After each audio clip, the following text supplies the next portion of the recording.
Science is telling us bluntly the Earth is warming, with consequences in almost every domain of the way our lives are lived. Global emissions, including superheating methane, are still going up. At the same time, huge quantities of renewables are being added to the globe's energy systems, led by China. It is a race. In Australia, both sides of politics are headed to the election with policies committed to achieving net zero emissions by 2050. But the details of how they plan to achieve that outcome are very different. The government has a large suite of policies aimed at building renewables to 82% of Australia's power generation by 2030, supported by gas, with 10,000 kilometres of new transmission lines and policies to promote electrification and curtail industrial emissions. Meanwhile, the coalition has its suite of policies, an energy mix of less renewables, more gas, and a major new proposal to introduce nuclear power generation to Australia. The context for both sides is the limited lifespan of Australia's coal-fired power stations. Today, the CSIRO and the Australian Energy Market Operator released the latest energy report on the costs of different technologies to achieve net zero. This year, with a more detailed focus on the cost and timelines of introducing nuclear energy to Australia. The coalition is promising to release its own costings on nuclear energy imminently, but we already know they're proposing the taxpayer fund the construction of 7 nuclear sites, using 2 different technologies, one well established in the world, one not. Now, as you can see, I've moved around the desk a bit because we've brought the 2 ministers together tonight for a debate about Australia's future. Chris Bowen is the Minister for Climate Change and Energy. Ted O'Brien is the Shadow Minister. Both of you, you're very welcome to the programme. I'm glad to have you both here. Evening, Ted. Cheers, mate. Now, that's a great way to start. Now, let's go to Gen Cost. So the CSIRO and the Australian Energy Market Operator, as I just mentioned, have crunched the numbers in their latest Gen Cost report released today. It finds that nuclear energy would still be the most expensive way to deliver low emissions energy to Australia. Do you accept that CSIRO and AEMO have the expertise to make these findings? Sarah, I think if you're going to ask that question, I think of what the CSIRO says themselves. I asked them a couple of weeks ago this very question at a hearing of the Parliament. And when it comes to issues relating to nuclear energy, they conceded that they actually don't have the expertise like the likes of the International Atomic Energy Agency, which draws different conclusions from the CSIRO in aspects such as timing. Just to be clear, you're saying the CSIRO told you they do not have the expertise to make the findings in this report? Compared to the International Atomic Energy Agency, they conceded that they do not have the same degree of expertise in certain areas, including the timing, which features in their report. I think the key thing for the market operator who does the report with the CSIRO is the capital costs, because that feeds into their major plan. Now, I've only had a quick look because this was published today, and I think the capital cost of the modern larger nuclear reactors is probably around about similar to what I've seen elsewhere. That's the key number really that feeds into the operator's plan. And just to be clear, what we're talking about here is solar at 40 to 68 per megawatt hour to produce wind, 65 to 108, and nuclear between $133 and $222. Let me just hand this over to Chris Bowen. So I asked there whether or not CSIRO has the expertise. I know that you think CSIRO do, but what CSIRO does, what is your response to Gen Cost today and that finding on nuclear? Well, my response, Sarah, is that I don't believe I know better than the CSIRO, Australia's premier scientific agency, and AEMO, who runs our grid. Ted thinks he does know better. That's the key difference between us. And I don't agree that the CSIRO is not qualified. They are one of the world's most respected scientific organisations. And, you know, when they brought their report out last year, Ted, as is his perfect right, I went to them and said, I think you've got it wrong about how long nuclear reactors last and how often they're used, their capacity factor. And the CSIRO and AEMO, to their credit, have listened to Ted, run the numbers on his suggestions and found that his criticisms have no basis in evidence and it doesn't change the costs. So with respect, Ted has no grounds for complaint. He's raised concerns The CSIRO, and I was very disappointed today to see Peter Dutton suggest some form of political interference. That's deeply offensive, not to me.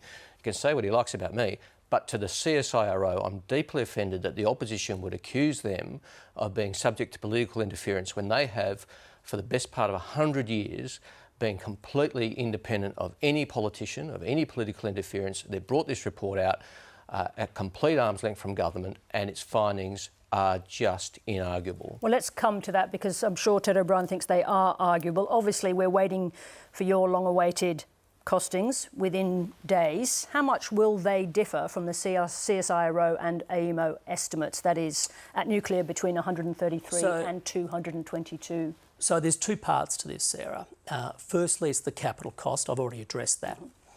Secondly, then, what you've just mentioned there is the levelised cost of energy, is the methodology they use. Again, if you listen to what the CSIRO says, I mean, Chris can have his view and he can talk about other people's views. Listen to the CSIRO themselves. One, they've conceded they're not the experts in this field. But secondly, the report today actually says that it is no substitute for an electricity system model. So what hits your bill at home, what hits your bill at your business, is actually a reflection of the total system cost. Now, I'm going to pause you there, Ted O'Brien, for this reason. That is actually not what they do, but that's our focus. We have an audience, and we need to bear in mind that it's a complex topic. Of course. Not the three of us in the green room, although we can do that later. My question to you was, we're expecting your costings. How much will they differ from CSIRO and AEMO costings? So what will be your cost per kilowatt hour? So let me answer. So you'll see the modelling over the next week from the coalition. And the capital costs of the CSIRO, I'm saying, is reasonable. Okay. But what you won't see... to build nuclear reactors. Next of a kind, the modern larger plants. What is different from the CSIRO is, as they themselves say, they do not model the total system cost. Our focus as a coalition is on getting prices down. You must calculate the total system cost, because that's what hits your bill at home. And for everyone who is at home, Chris can say all he likes, I can say all I like, but they can't deny their own lived experience. Power bills now in Australia are among the highest in the world. Labor promised a $275 reduction in power bills, but households are now paying up to $1,000 more than what Labor had promised. So we can talk about alternate plans, but the one thing that I'd like to talk about tonight more than anything is the current electricity system that Chris Bowen is overseeing. We'll get to that in a moment, but let me just come back to you, Chris, on a different point, because Ted O'Brien is right that there are multiple countries in the world that have nuclear in their system, that rely on nuclear energy. There is a vast amount of research and development going into small modular reactors, not proven, but happening. Given that, why not lift the moratorium now, so that if that technology becomes competitive in Australia, we're ready to take advantage of it? Well, let's look at the international experience, Sarah. At the moment, renewable investment dwarfs nuclear investment by 27 times. So the world is investing 27 times more in solar and wind and renewables than in nuclear. We're adding more solar and wind capacity every couple of weeks than is added in nuclear capacity all year. So the direction of travel around the world is very, very clear. And also, when you look at international experience, there's no nuclear reactors under construction in the United States. The one that was closest, which Ted's talked about a lot, NuScale, was cancelled last year because of a 70% cost blowout. There is one in the United Kingdom, Hinkley C, which is running about 12 years late and is costing $92 billion Australian. $92 billion. Now, I don't believe that Australia should go down that road. I believe in an Australian energy system for Australian circumstances, designed by Australian experts. Let me just come back to the question I asked you, because most experts we consult will say that the optimal for Australia, the optimal is a mix of all technologies. So why not put Australia in a position where they can exploit advantage in nuclear when they come? We'll have solar, we'll have wind, we'll have hydro, backed by gas peaking and firming under our model. But this idea that SMRs will come forward. Look, and these are small modular reactors. Small modular reactors. They're the next big thing. They always have been and they always will be. Now, What Ted's proposal is not just lifting the moratorium, he's proposing sure to lift the moratorium and then to spend hundreds of billions of dollars of taxpayers' money on this, because he knows the private sector investment won't be there. That's the Liberal Party's policy. Would you like to respond to that? I would. I was interested to hear Chris talk about figures out of the UK, dollar figures. Can you just stay with the big figure that Chris Bowen what just was the big raised figure? there? 60 or 90? Hinkley C, 92 billion Australian. 92 billion. So Chris just started tonight's debate saying he doesn't know better than the CSIRO. But his next response is he's now using different figures from the CSIRO. They're the figures in the United Kingdom. Completely different Australia figures. is not the United Kingdom. And so I respectfully think the minister needs to make up his mind. Either he backs the capital costs of the CSIRO or he doesn't. And here he is cherry-picking the CSIRO. Let's go to that. And I also note he didn't actually answer your question, which is, correct. If you're so confident, Minister, that nuclear energy will not work in Australia, why don't you agree to lift the moratorium? Stop making it illegal. Well, that's not your proposal, and that would, as we've discussed before. But it's a question. It's a question Sarah has put Just to let, you. just let the minister finish. And Sarah asked the questions, not you, and I'm answering Sarah's question. Because we are going down the road of the best mix for Australia as designed by the experts, and it would be a massive distraction. We need to send the message to the world that we are open for renewable investment and storage and firming and transmission. You don't think that investors of the world can make a determination themselves where to put their clearly dollars? Ted doesn't either, because he is not proposing any private sector investment in renewable, in nuclear. I'll speak for myself, so why don't you speak? He's proposing hundreds of billions of dollars. That's. Well, why don't you can respond tell to me that? if I'm misrepresenting the Liberal Party's plans. Hundreds of billions of dollars. I think it's the number. Money. The number that has been put at over 600 billion. Is that going to be different from the number that you produce when your costings come out this week? So over $600 billion is the real cost of Chris's plan, Labor's plan to get to 2050. Is that the one you're talking about? I'm talking about the cost of introducing nuclear energy into the Australian energy mix, which has been costed at about somewhere north of $600 billion. When your costings come out, will they show something different? So Sarah, to be clear, if you're talking about the cost of our nuclear program being over $600 billion, yes. Again, we've just talked about the CSIRO. I have to make this point, because you mentioned the figure 600 billion, right? So the CSIRO talks about, on a kilowatt basis, around about $9,000 a kilowatt. Once you start talking about 600 billion, you're talking about 55,000 kilowatts. So again, which figures is the ABC focused on? Are you agreeing with CSIRO, or are you tripling? I'm asking you whether the cost of your energy plan will be north of $600 billion or not. And you must know the number now, because you've done the work. What I can tell you, because we're not releasing our economics tonight, but we will be over the next week, is that the plan under Labor will cost $640 billion for just the NEM on the East Coast, for storage, transmission and generation. And I can assure you that our balanced energy mix, which includes zero emissions nuclear energy, will come in cheaper. Well, let me ask you this. Are you still planning to place a reactor or multiple reactors at the 7 sites you identified earlier this year? We made very clear that there are only 7 locations we're looking at. We've also made clear that the way you get costs down is to have multi-unit Yes. So are those 7 sites still the sites? None of that has changed. None of that has changed. Now, I want also to talk about timelines, because it's one of the other important elements of today's report. So they've analysed the data on timeframes internationally of how long it takes to build large-scale reactors. So again, we're not talking about the small ones.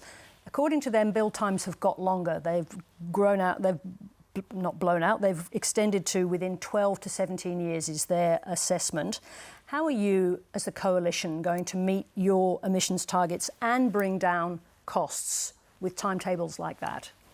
So again, as I said before, Sarah, the CSIRO themselves have told me, and it's all on record, that they don't believe they know more than the International Atomic Energy Agency on things like the timing. And our plan actually aligns with the IAEA's own schedule. On construction, it also aligns with the Albanese government's advisors on nuclear technology. I think, Chris Bowen, you're going to want to come in on that figure, because timeline's obviously crucial when it comes to the energy mix. Again, look, 2 quick points, Sarah. I'm disappointed to hear Ted diminish the expertise of the CSIRO this evening. But my point is this. I'm sorry, but I didn't. I quoted the CSIRO. Well, if you disagree with CSIRO, I agree with the CSIRO. You don't. That's a difference. But I want to stay on this topic of timelines. On the topic of timelines, I think Ted's plan is too ambitious time-wise. I don't think he has any chance of achieving it. But my broader point is this. Ted and I would probably agree the energy system needs reform today. That we had over the period of the opposition of the Liberal government, 4 gigawatts leave the grid and only 1 gigawatt come on of dispatchable energy, and that needed urgent reform. My point is we need more energy now. Even if Ted could achieve his timeline, which I don't believe he can, it's too slow. Ted looks at the energy system now and says it needs desperate reform, and I'll be back to you in 2037. I don't think that's good enough. Our plan has added more renewable energy this year than any other year in Australian history. We are seeing more investment in the last quarter than the last year, the year before.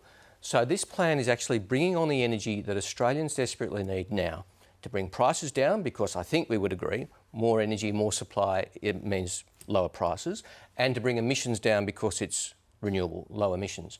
We've got to keep going now. We don't have the opportunity or the luxury of saying, well, let's pause until 2037, when under Ted's own timeline, 1 power station would come on. Not all of them, not all 7, 1, which would be a tiny proportion of our energy needs, Ted O'Brien, off into the late 2030s. How does your energy mix bring down prices, make up for closing old power stations with that timetable? So to be clear, Chris's summary of the Coalition's plan is completely wrong. Because? Because Chris likes to frame this as if the Coalition is saying it's nuclear or renewables. This is not a question of or. For us, it's a question of and. We will be continuing to roll out renewables. So give us a sense of how much, because obviously an energy mix only works if we know what kind of quantity of renewable energy and nuclear energy will be in the mix. So how much will be in your renewable energy? Let me just finish. Right. Portion. So 1, we'll be continuing to roll out renewables.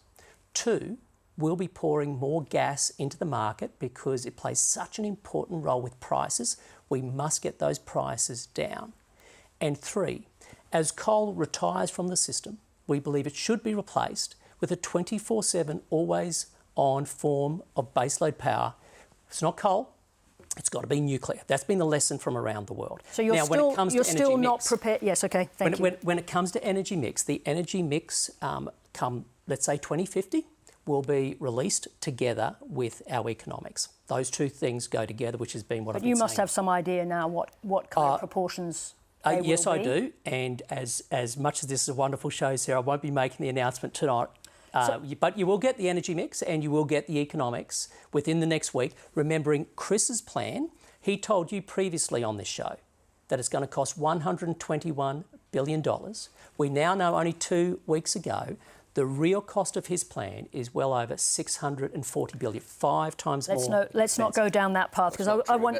What is it, Chris? Well, let's not get into that, because that's. Can we we're going to lose the audience. Sarah's running the debate, Ted. Thanks, Ted. So let's go to this. So, at the same time, you face problems with your renewable rollout, notwithstanding 7.5 gigawatts this year, and an average of 6 over the preceding couple of years. But AEMO says you need to put in an extra 120 by 2037. I think that's correct. So if you're going to replace coal-fired power generators, what's your plan to make up the shortfall? Well, our plan is to keep going with a few things. Obviously, the strong rollout of solar and wind, which is happening, as I said, more renewables connected this year than any other year in Australian history. And there's others coming forward, like Snowy 2.0, started by the previous government, kept going by us, which is a couple of years away yet, but will be an important addition. Also, to add to the storage. I mean, some people say, the sun doesn't always shine and the wind doesn't always blow. Well, the rain doesn't always fall either. We drink water every day because we store water. We need to store the renewable energy, and our focus there is batteries. Peter Dutton says they can't do the job, they don't exist. He says, well, they do, and they're playing an increasingly important role, so we'll continue to roll those out. And, importantly, Ted and I would agree, and some of our viewers wouldn't, but we would agree, there's an important role for gas in the system for years to come. The difference is, I see that role of supporting renewables as being flexible to come on when necessary. You can turn a gas-fired power station on and off at no notice. That's not the case with coal and nuclear, whereas Ted thinks gas replaces renewables. At the same time, your side of politics not hasn't right, resolved the issue on the east coast of Australia. Now, unfortunately, such is the nature of the world and some of the events in Australia over the weekend, that leaves us short of time, which guarantees that you two have to come back because we've got a long way to go on gas. We also have debates in regional Australia. And you have debates in regional. Thank you very much. Thank you very much. And then we can see where we're up to with small modular reactors and whether they have a future anywhere in the world. But in the meantime, I thank you both very much indeed. Thank you, Sarah. Great pleasure, Sarah. Thank you. And that's the programme for this evening. Thank you very much indeed for your company. Good night.